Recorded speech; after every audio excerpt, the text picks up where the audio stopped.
गायत्री कर्मेषु दासी भोजेषु माता शयनेषु रम्भा अनुकूल क्षमा धारित्री सद्गुणयुक्ता प्रिया धर्म पत्नी।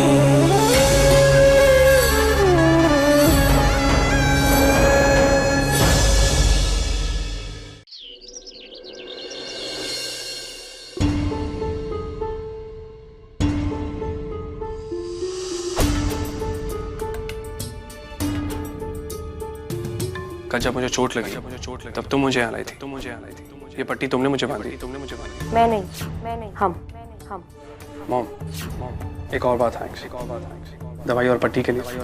It's okay. तुम्हें कैसे बर्दाश्त कर सकते थे तुम्हारी मॉम जैसा कोई भार वाला इस घर को गिरवी रखा है? झूठ, मेरी मॉम ऐसा कुछ नहीं कर सकती। मुझे आपकी सारी सच्चाई पता चल गई है मॉम। कौन सी सच्चाई विशाल? क्या पता चल गया तुम्हें? जब से बकवास किए जा रहे हो। रही बात तुम्हें ना बताने की तो पावर बटन ये अब भी मेरे पास है और मैं जब चाहूँ जैसे चाहूँ उसका इस्तेमाल कर सकती हूँ। हमारी जिंदगी का इतना बड़ा दाव उठाओगे और तुम इसके अलावा भी कुछ आता है आपको? कान बंद करने से तेरी अंदर की आग पास चुप नहीं रहेगी। उसको आईने में देख भी नहीं पाएगा तू। अपने को देख के खुद कतराएगा। यही कुदरत का इंसाफ है। कि आज इसकी हालत धोबी के उस कुत्ते जैसी, तो ना घर का है ना घाट का। भगवान की लाठी में आवाज नहीं होती। इसलिए कब तुम्हारी सो कॉल्ड मॉम ने तुमसे सब कुछ छीन लिया हमें पता भी नहीं चला। तुम्हारी जैसी माँ किसी को भी ना। तुम जैसी हो माँ बनने के लायक ही नहीं है।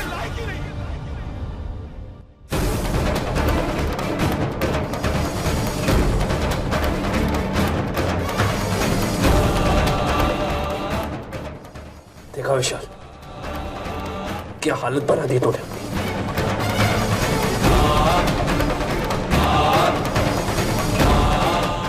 सच में बिना नशे के सच में तो अपना चेहरा आईने में नहीं दिख सकता। सही कहे थे, तुम ही का कुत्ता, ना घर का ना घाट का। तुझे पता है तेरी हालत किसने की? मेघा मेहरा ने। हाँ, मेघा मेहरा। तेरी सो कॉल्ड मां ने तुझे यहां लाकर खड़ा कर दिया, लेकिन तू पूरा दोष उसके ऊपर नहीं लगा सकता। पता है क्यों? क्योंकि तू सबसे बड़ा बेवकूफ है। गलत इंसान पर भरोसा कर बैठा है। तेरी बर्बादी का कारण तू खुद है।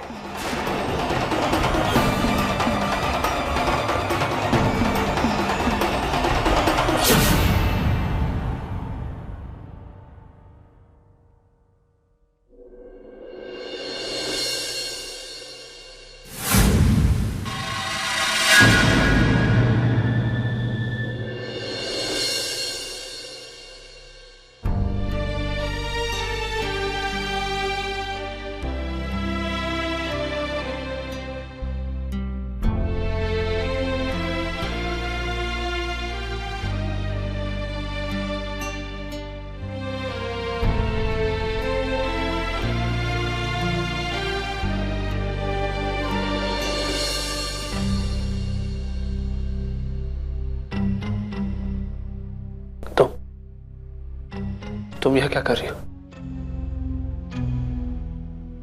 फिर मेरी मदद करने आई हो, हर बार की तरह, राइट? क्यों जब भी मैं गिरता हूं तो तुम मुझे संभालने आ जाती हो?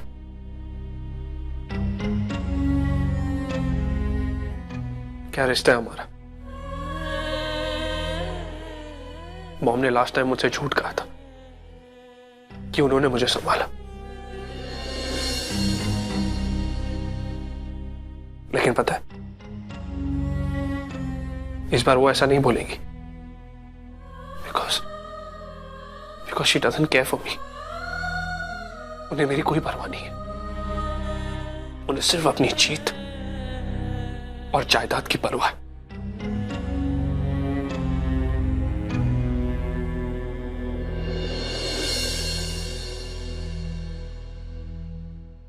जिसे मैंने अपना माना उसी ने मुझे ठोकर दिया।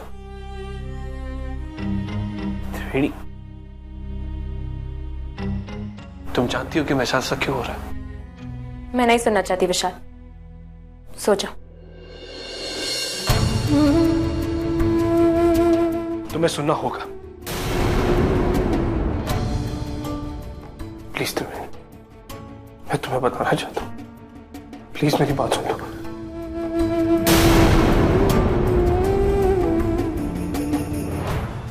ये सब तुम्हारी वजह से हो रहा है, केवल तुम्हारे कारण। क्योंकि मैंने तुम्हारे साथ बात नहीं सीखी, नाइंसाफी की, जुल्म किया तुम पे। पत्नी हो तुम मेरी, शादी भी की, लेकिन हम दोनों जानते कि हमारे बीच में रिश्ता होते हुए भी कुछ नहीं है। अपने किए का फल भुगत रहा हूं। मेरे साथ अब अच्छा हो ही नहीं सकता जब तक तुम मुझे माफ नहीं करोगी। तुम्हें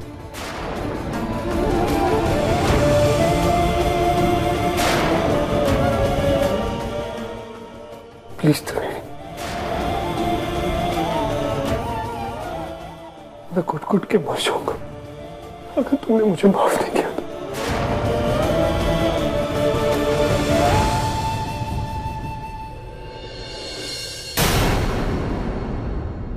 तुम कभी जिंदा थे ही नहीं विशाल। जिंदा होते तो अपने माँ बाप के अरमानों का अपमान कभी नहीं करते।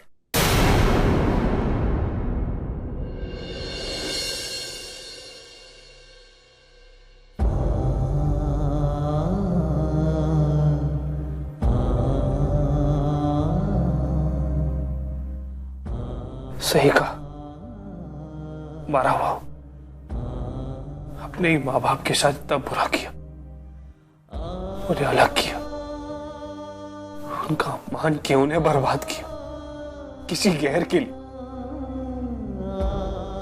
मेरे साथ अब अच्छा हो ही नहीं सकता।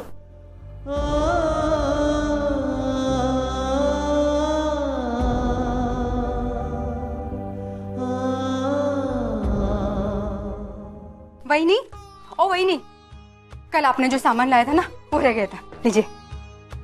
अरे हाँ, ये इंग्लिश सीखने की किताब किसके लिए?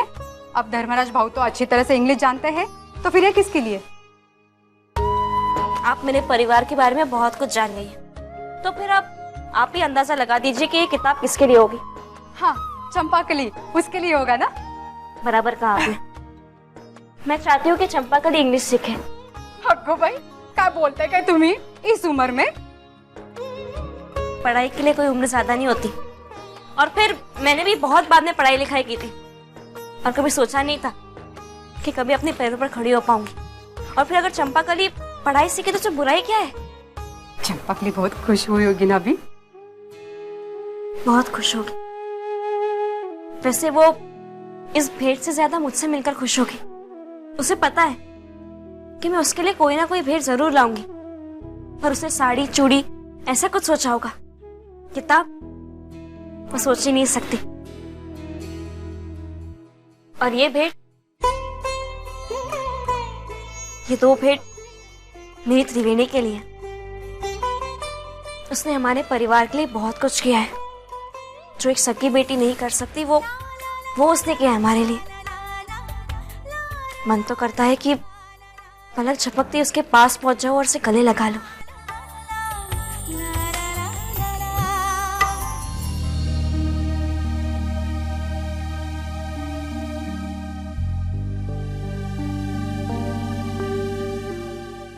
तोरल, तुमने रंगोली देखी? माँ ने कितनी अच्छी रंगोली बनवाई है तरुफे के हाथों। अरे पहले तो मेरा ध्यान ही नहीं गया था, फिर मुझे याद आया कि दिवाली पे जो रंगोली बनी थी ना, ये वाली तो उससे भी ज्यादा अच्छी। और सच कहूं,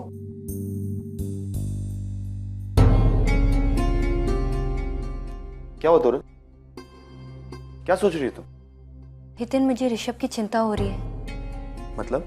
कि अब हमें ऋषभ की शादी करा देनी चाहिए। जैसे संतू और पापा लौटे, शादी हो जानी चाहिए।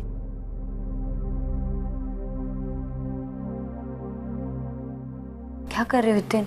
एक मिनट, देख रहा हो कि कहीं तुम्हें बुखार तो नहीं हो गया ना? ये अचानक से ऋषभ की शादी कराने का तुम्हारे दिमाग में आया कैसे? क्योंकि तरुफुई को विशाल और त्रिवेणी के डिवोर्स के बारे में बात सूझी है, इसलिए। थोरल, तरुफई की बात तो गलत नहीं है और तरुफई की बात से मैं भी सहमत हूँ। हितेन देखो, मैं कह देती हूँ, अगर त्रिवेणी का डिवोर्स हो गया ना तो उसका ये मतलब नहीं कि वो ऋषभ से शादी करे। एक मिनट। तुम्हें ये लगता है कि विशाल से डिवोर्स लेने के बाद त्रिवेणी ऋषभ से शादी कर लेगी और इसीलिए तुम ऋषभ की शादी कहीं और करवा देना चाहती हो? यही बात है। बहुत दुख सहन किए मेरे बेटे ने, उसका दिल टूटा है, अपने प्यार को किसी दूसरे का होते हुए देख चुका है और मैं नहीं चाहती कि यही बात उसके दिल में बार बार चुभती रहे। लेकिन तुम तो जानते हो कि एक बार खोया हुआ प्यार दोबारा नहीं लौटता और इस घर में सब सिर्फ त्रिवेणी के बारे में सोचते हैं, लेकिन मैं ऋषभ की माँ हूं तो मेरी पहली सोच सिर्फ ऋषभ ही होगी। मैं ऋषभ को जिंदगी में आगे बढ़ते देखना चाहती हूँ, ना कि पीछे मुड़ते हुए। थोड़ा तुम बात को गलत समझ रही हो। तुम त्रिवेणी को नहीं जानती। त्रिवेणी एक बहुत समझदार लड़की है, बहुत सुलझी हुई अपनी जिंदगी में। विशाल से डिवोर्स लेने के बाद वो ऋषभ से शादी करने का सोच भी नहीं सकती। मुझे त्रिवेणी पर पूरा भरोसा है। पता नहीं सबके सोच को क्या हो गया है। त्रिवेणी त्रिवेणी त्रिवेणी, आपको भी त्रिवेणी पर भरोसा और मुझ पर नहीं। थोड़ा तुम बेकार में परेशान हो रही है, मेरी बात समझने की कोशिश करो। ठीक है, मैं परेशान नहीं हूं, लेकिन मुझसे वादा करो कि जैसे संतू और पापा लौटे 1 हफ्ते के अंदर ऋषभ की शादी हो जानी चाहिए, वो भी मेरी पसंद की लड़की के साथ। ठीक है तोरण, मैं वादा करता हूँ, लेकिन इससे पहले हमें ऋषभ से एक बार पूछना पड़ेगा। कोई जरूरत नहीं है, मैं ऋषभ की माँ हूँ, मैं उससे पूछूंगी नहीं, उसे बताऊंगी और मुझे ऋषभ पे पूरा भरोसा है कि वो इनकार नहीं करेगा। तोरण, ये तुम जल्दबाजी कर रही हो और ये तुम्हारी सिर्फ जिद है ऋषभ की शादी करवाने की। हाँ है तो है, इस बार मैं जिद कर रही हूँ। ठीक है तोरण, तुम ऋषभ की शादी करवाना चाहती हो ना? ऋषभ की शादी वहीं होगी जहां तुम चाहती हो। अब मैं जाके पता करूं कि पप्पा और संतू कब आ रहे हैं।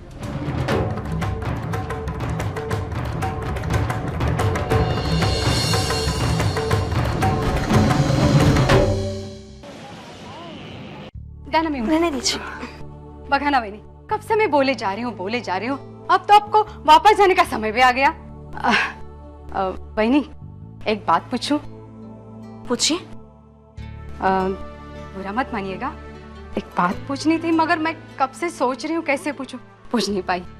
that's क्या है, आपके और दामजी भाई की उम्र में इतना अंतर क्यों है? नहीं, आपके घर वालों ने आपकी शादी उनके साथ कैसे की? आपके नाना जी और बड़ी बहन तो आपको बहुत प्यार करती है ना? हाँ, आपको जो समझना है समझिए, पर अगर मालिक से मेरा लगन नहीं होता तो मेरी कमनसीबी होती। आप जब आपने पूछा है तो मैं बताती हूँ। मालिक और मेरा लगन एक मजबूरी थी, समझौता था। मेरा लगन जिससे होने वाला था वो मंडप में आया ही नहीं और कुलगुरु ने मालिक से कहा कि मैं उनके लिए बहुत भाग्यशाली हूँ, इसीलिए कुलगुरु के कहने पर हम दोनों का लगन हुआ। मालिक के बच्चे मुझसे उम्र में बड़े थे और मैं छोटे से घर से उठकर मैयावंशी हाउस चली गई। तुझे पता है, सत्तू जब पहली बार शादी करके घर आई ना तो मुझे जो जरा ही पसंद नहीं थी। मुझे लगा वो मेरी सुभद्रा की जगह लेने आई है और शादी भी समझौता की थी ना।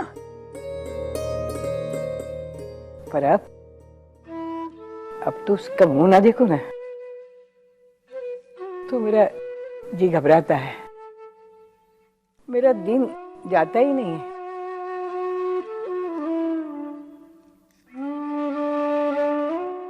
ये आंखें अभी इसकी राह देख के थक गई है बेटा।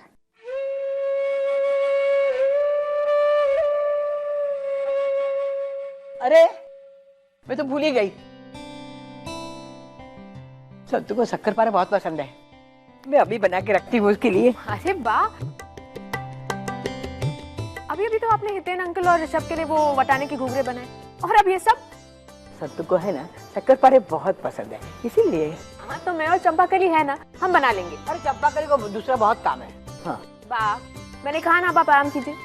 अब अगर आप नहीं मानी ना तो आपको संतू दादी की कसम, बड़ी चालाक हो गई हो। हाँ, सत्तू के शपथ देके सब काम मेरे पास करवाती हो ना, बदमाश कहेंगे।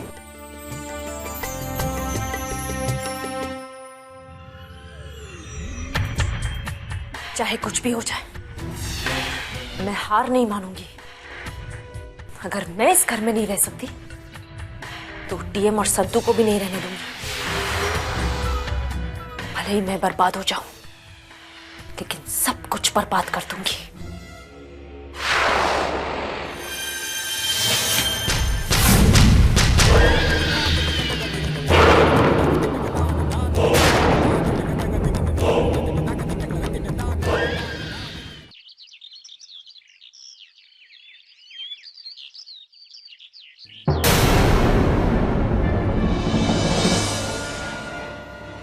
क्या है ये सब कुछ?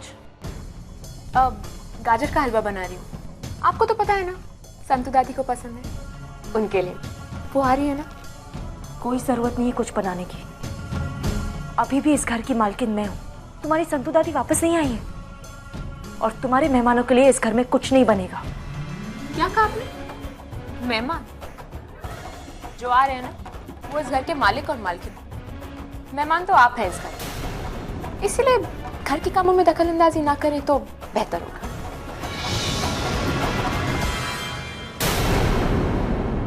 बहुत जबान चलती है तुम्हारी। क्या कहा तुमने? मैं मेहमान हूं इस घर की।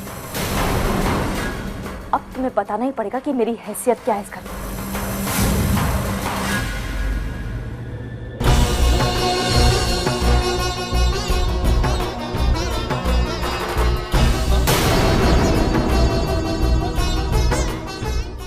अच्छा हो तुम आगे विशाल।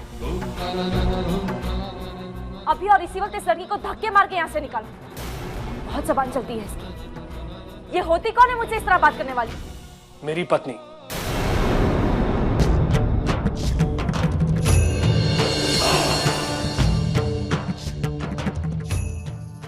और इस घर की बहू। विशाल, अब माने या ना माने, समाज के सामने 7 फेरे लिए मैंने इसके साथ। विशाल ये मॉम प्लीज, बचपना बंद करो। त्रिवेणी का हक है इस घर पे, पर आप क्यों इन बेकार की बातों में पड़ती है? त्रिवेणी को जो करना करे। आपको इसकी शक्ल नहीं पसंद है, आप चंपाकली से कहिए, आपका काम हो जाएगा।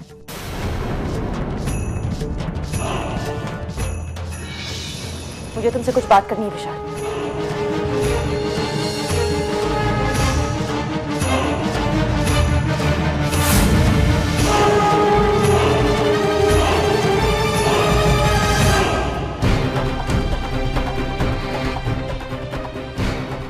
क्या हो गया तुम्हें विशाल?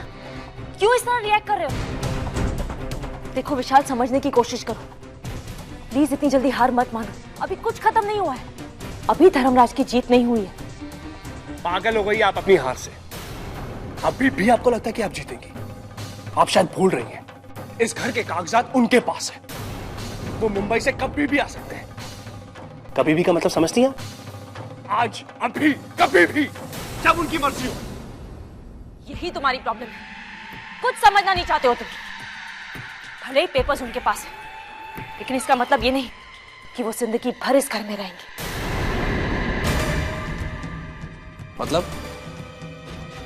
मतलब ये कि अब मैं अपना आखिरी दांव खेलूंगी, जिसके बाद वो कुछ करने के लायक नहीं रहेंगे। क्या करेंगे आप? मार दूंगी उन्हें, खत्म कर दूंगी। टीएम और संतू खत्म तो सब खत्म। जो हमारा नहीं हो सका वो उनका नहीं होने दूंगी। I'll finish them.